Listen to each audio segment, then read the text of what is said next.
kayo at ang Espiritu ang siyang magpapatotoo tungkol sa aral ni Kristo. Alleluia, Alleluia,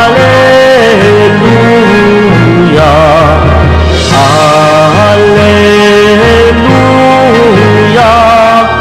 Alleluia.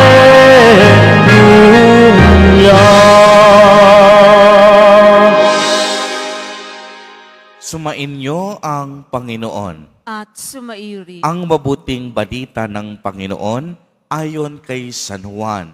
Papuri sa iyo, Panginoon.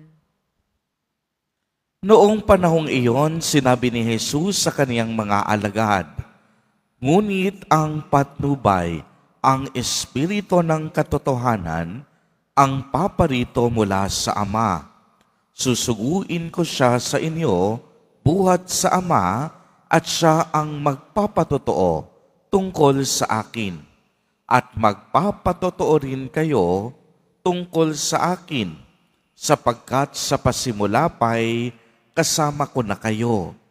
Sinasabi ko ito sa inyo upang huwag kayong mawalan ng pananalig sa akin.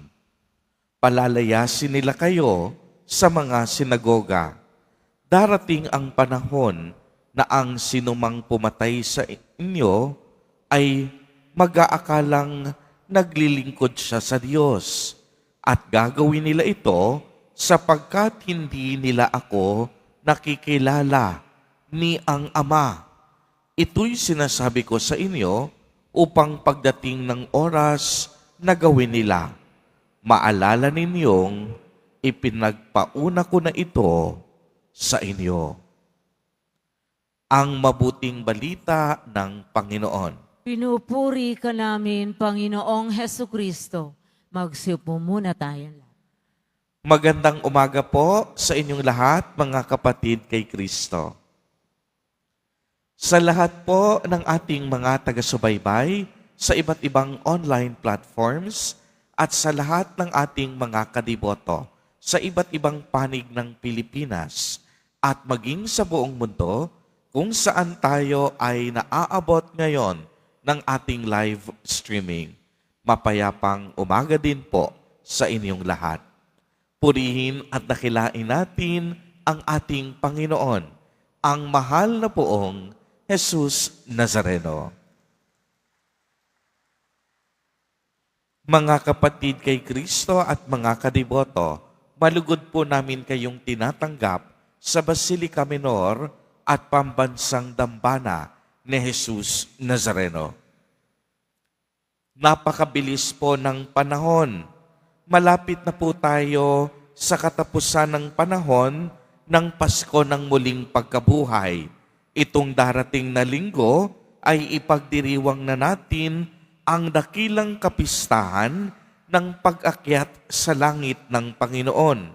At sa linggong pagkatapos noon, ay ang dakilang kapistahan ng Pentecostes, ang pagbaba ng Espiritu Santo sa mga apostoles at disipulo ng ating mahal na poong Jesus Nazareno.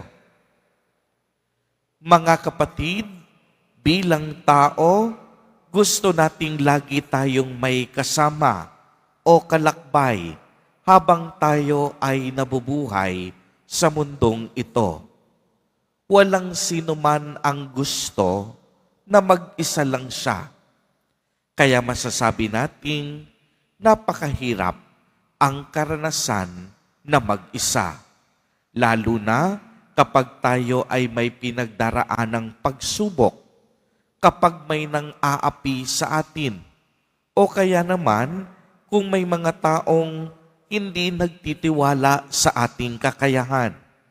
Sa mga sandaling iyon, ang tanging hinahanap ng ating puso ay isang kaagapay, isang kakampi, isang tagapagtanggol, isang kaibigan na masasabi natin, huwag kang matakot, narito ako, kasama mo at katabi mo. Sa araw na ito, narinig natin mula sa Ebanghelyo na inihahanda na ni Jesus ang kaniyang mga alagad sa isang buhay pagkatapos ng kaniyang paglisan. At nangako si Jesus na ang kaniyang mga alagad at mga disipulo hindi mag-iisa, sapagkat magsusugo ang Diyos ng kaniyang kahalili, ang patnubay, ang banal na Espiritu. Alam ni Jesus na ang pagbalik niya sa Ama ay upang maganap ang dakilang plano nito, at sa kaniyang hudiyat na pamamaalam, nagpahayag siya ng mga bilin upang patuloy nating maalala ang kaniyang pagmamahal sa ating buhay. Tiniyak ni Jesus Nazareno, unang-una, hindi niya kailanman pababayaan ang kaniyang mga tagasunod. Nangako siya sa banal na Espiritu Santo na magmumula mula sa Ama sa pamamagitan niya, ang ikatlong persona ng banal na Trinidad na inilalarawan ni Jesus bilang Espiritu ng katotohanan. At ang banal na Espiritong ito ang siyang magiging gabay, tagapagtaguyod at ating tagapayo.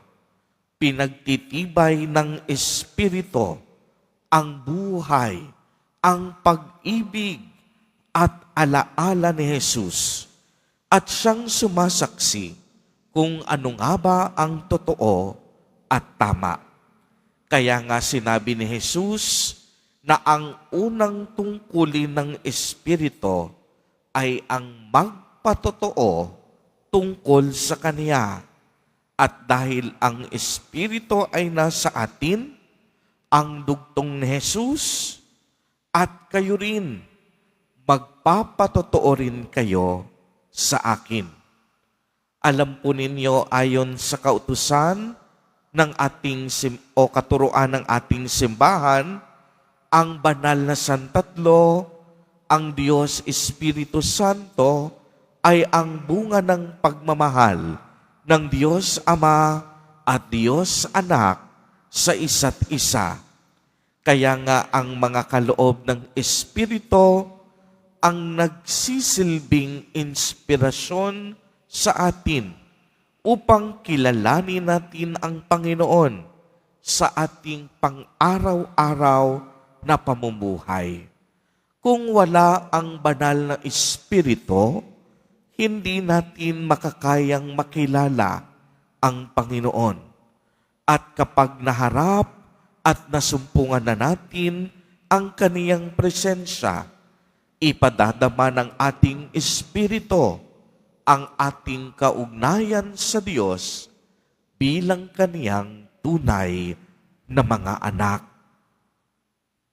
Kaya sa pagpapatuloy ng ating banal na Eucharistia, hilingin po natin sa ating Amang nasa langit na isugo at ipadala sa atin sa araw-araw ang kaniyang banal na Espiritu. Napakahalaga ng Espiritu Santo. Ito ang nagpapabanal sa ating mga gawain.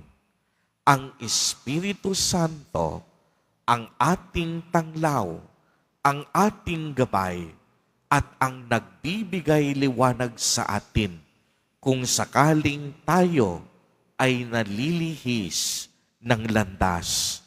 Ang banal na Espiritu din ang siyang pumapatnubay sa ating makabagong panahon hanggang sa muling pagbabalik ni Jesus Nazareno. Amen. Amen. Purihin at dakilain natin ang ating Panginoon, ang mahal na poong Jesus Nazareno.